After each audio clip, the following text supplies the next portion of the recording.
అందరికీ నమస్తే. నేను మీ జర్నలిస్ట్ పండరి. మొత్తానికి ఏమంటారుగా, ఎగిరితన్నే గాడిద కంటే ఎగిరెగిరి తన్నే గుర్రం గొప్పదని చెప్పేసి ఒక మాట అంటారు. అంటే ఎవరిని అది ఏదైనా తప్పు చేసినోనికి రైట్. నేను ఇలా ప్రజల్ని తప్పుపట్ట, రైతుల్ని తప్పుపట్ట, ఎవరిని తప్పుపట్ట. ఈ పాట వేసుకున్న చూసినావు, ఆనాటి రోజులు తెచ్చిండు మీరు రేవంత్ అన్న అని చెప్పేసి ఓ డాన్స్ల మీద డాన్సులు చేసిన యువత పోరగాళ్ళు అయితేనేంది. అసలు మా రేవంత్ వస్తే మాకు 15,000 రూపాయల ఇది మన రైతు బందో లేకపోతే రైతు భరోసా వస్తుందని చెప్పి ఎగిరిన రైతులు అయితేనేంది. లేకపోతే మా రేవంత్ అన్న వస్తే ఇక మాకు అర్జెంటుగా మా జీవితాలలో ఏమంటారు నెలకు ఒక 2,500 రూపాయలు వస్తాయి అని చెప్పిన మహిళలు అయితేనేంది. వాళ్ళందరూ కూడా ఇప్పుడు ఖచ్చితంగా ఎగరాలి. ఎందుకు ఎగరాలంటే చాలా విషయాల మీద ఎగరాలి. దానికి ప్రస్తుతం అయితే రైతుల గురించే మాట్లాడదాం. చాలా గొప్ప లైఫ్. ప్రపంచంలో ఎవ్వరికి ఏం చేయనంత, ఏ రైతు కూడా, ఏ ప్రభుత్వం, ఏ నాయకుడు చేయనంత గొప్ప మేలు ఎవరు చేసిరంటే ఇప్పుడు కూడా చరిత్ర చెప్పేది కేసీఆర్ అని. ఎందుకంటే వాళ్ళకి అడగక ముందుకే రైతు బంధు అని చెప్పేసి, వాళ్ళు అడగక ముందుకే రైతు బీమా అని చెప్పేసి, వాళ్ళు అడగక ముందుకే పంటకు కూడా బీమా చేసి వాళ్ళని ఒక రైతును రాజుగా నిలబెట్టిన ఘనత ఈరోజు ఆయనకు దక్కుద్ది. ఆ దక్కిన క్రమంలో ఏమవుతుంది మనకు మామూలుగా తెలుసు కదా, పల్లెంలోనే మనం అప్పుడప్పుడు మట్టి పోసుకుంటుంటాం. ఆ మట్టి పోసుకునే క్రమంలో ఏమవుతుంది, వాడు అవతలోడు కొంచెం ఇన్ఫ్లుయెన్స్ చేస్తాడో, లేకపోతే అరే అట్లా కాదు పోయి ఆయన అన్నం పెట్టి పప్పు వేస్తున్నాడు, నేను వచ్చిన తర్వాత చికెన్ వేస్తా, అవసరమైతే మటన్ వేస్తా అని చెప్పగానే నమ్మిండు జనం, నమ్మిండ్రు, వేసిన తర్వాత ఏమైంది తెలుసా, ఇంకొక ఈ ముసలాయన ఉన్నాడు చూడు, నెత్తి మీద తలకాయ పెట్టుకొని, ఆ పరిస్థితి అయింది.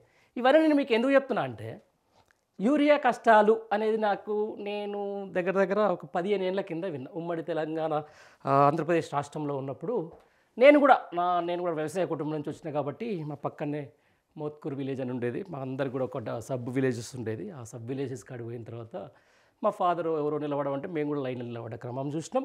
పాసు పుస్తకాలు టైంకి వరుసగా పెట్టేటోళ్ళు. తర్వాత చెప్పులు.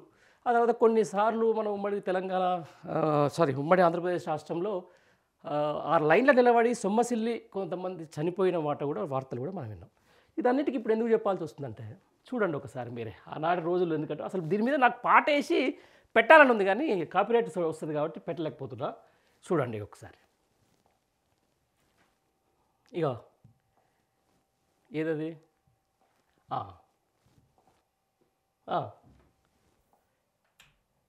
మొగ్గుపాలంట. ఇది ఎక్కడ గిరి అంటాడు చూడు ఒక మాట.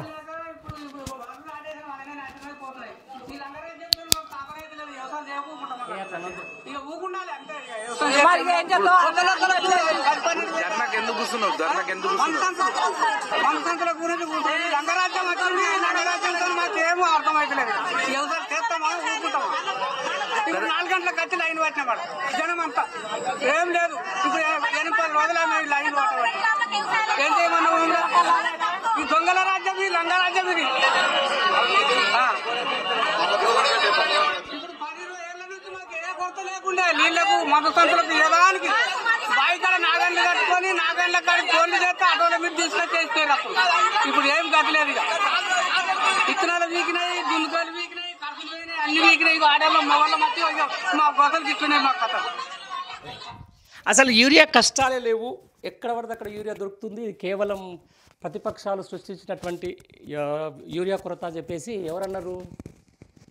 రాష్ట్ర ముఖ్యమంత్రి ఒకసారి క్యాబినెట్ మీటింగ్లో అన్నారు కదా.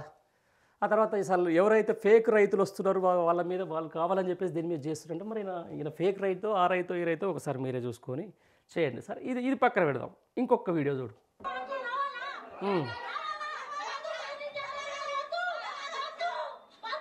ఇక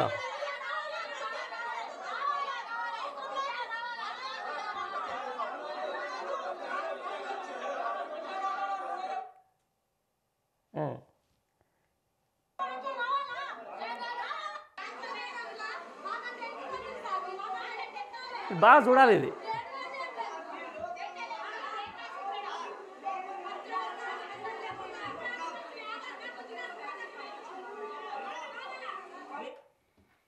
పాపం పోలీసులకు వచ్చింది సావు.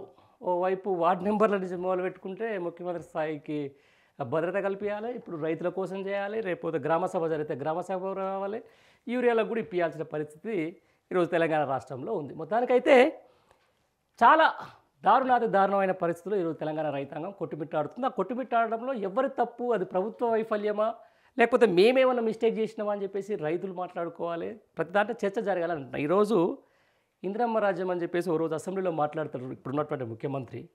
అసలు తెలుగు రాష్ట్రాల రైతాంగానికి ఒక అద్భుతమైన సేవ చేసిందే మా ఇందిరమ్మ అని చెప్పేసి. అప్పుడెప్పుడు ఇందిరమ్మని అమ్మ అన్నారు. ఆ తర్వాత అంటే మీకు మీమ్స్ కాదు. ఆ తర్వాత ఎన్టీఆర్ అన్న అన్నారు. నన్ను ఏదో అంటున్నా అని చెప్పేసి కూడా కొంత మాట చెప్తున్నటువంటి మాట వాస్తవం.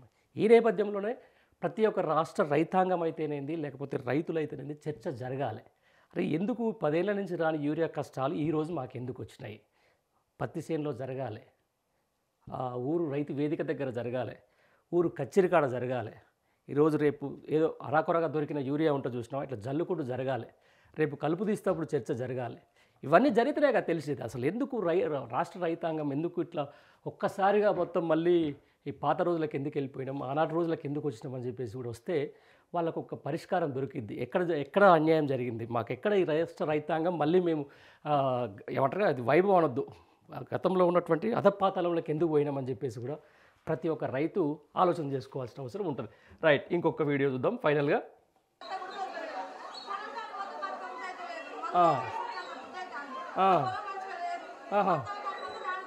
ఓకే.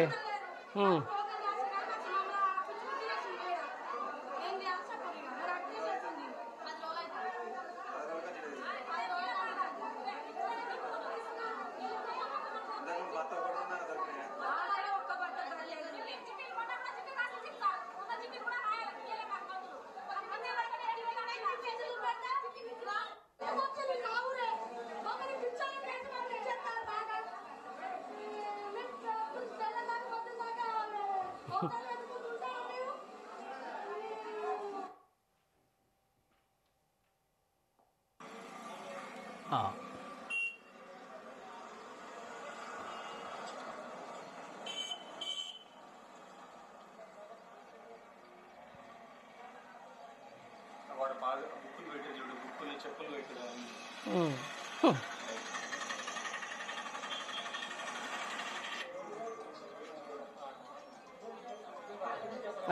యూరియా లేదు సార్, ఇది ఆపేద్దాం. యూరియా లేదు కనుకంటే మనం కూడా ఏం చేసేద్దామంటే ఇదే మొత్తానికైతే రాష్ట్ర రైతాంగం పరిస్థితి.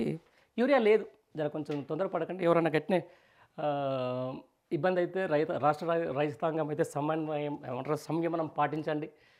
కష్టాలు కొద్ది రోజులే ఉంటాయి. గవర్నమెంట్ ఏమి ఊకోదు. అట్నే ఎగిరే పోరాలు ఎగురుతూనే ఉంటారు. రేవంత్ రెడ్డి పాటకో లేకపోతే కోమటిరెడ్డి పాటకో ఎగురుతూనే ఉంటారు.